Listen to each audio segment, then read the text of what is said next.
No matter what size, large or small, a disaster rips apart people's lives. The impact may affect one household or a whole community. That impact may resonate for just a few days or years as people recover by repairing and mending a fabric that will never be exactly the same.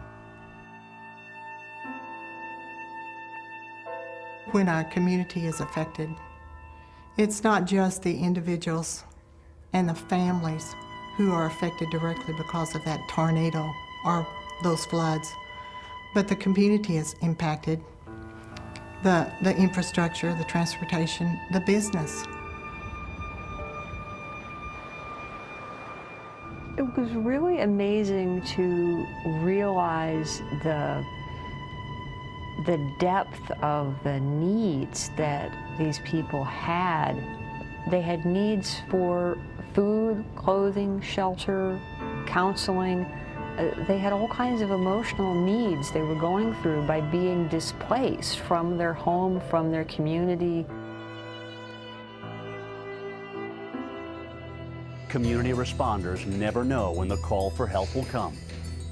Many times I got the call, you know, that call in the middle of the night that you prepare so well for. It's at 2:30 in the morning, and it takes you a while to, you know, to understand that you're about to go to a 3-alarm fire and help a lot of people. National media attention usually focuses on large-scale natural disasters or terrorist events. A large-scale disaster leaves a community without the ability to function. You can't communicate. In many instances, you won't have electricity for weeks upon weeks. We had so many people, mainly housed in our gymnasium and our Family Life Center, and we had predicted that we could handle about 400 people. But just putting them in cots took up not only the gym floor, but also upstairs. So we had really overbooked, that there was a need, so we wanted everybody to be able to come in. They had nothing when they came, so once they had a bunk and started finding clothes and people started helping by giving things, that became their home, their bunk. Although local emergencies like single-family and apartment fires and even flooding may go unnoticed nationally, they make up the vast majority of disasters, and they can have a huge impact on the lives of those affected. We had a house fire a few years ago, and the fire department was on the scene for about 2 or 3 hours.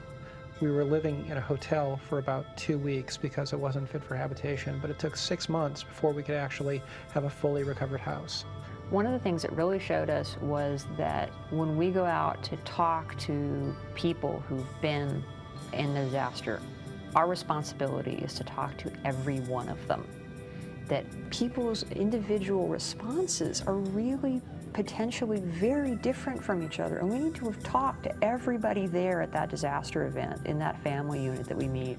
Whether the disaster is small or large, an apartment fire, earthquake, hurricane, tornado, or flood, the immediate needs of those affected are the same: food, clothing, shelter, emotional support, and information about the path to recovery delivered in a sensitive and compassionate way. In a disaster, it's a tremendous equalizer. It doesn't really matter what happened before. The question is, what do they need? During the Katrina evacuation and sheltering, we provided psychologists that would just come on site and walk around and just observe the environment and be available if a situation arose that someone would need to talk to someone about what they were going through. The best way to minimize the impact of a disaster and make sure the needs of those who have been affected are met is by using all the resources in the community. One unique partnership that we have ongoing is with the Texas prison system. Everything from laundry to helping to do food service to warehousing, refrigeration trucks. Anything that we asked, if they had it, they gave it to us. Well, in our case is the Unity Council. That's a very influential agency in the Spanish-speaking community here in Oakland.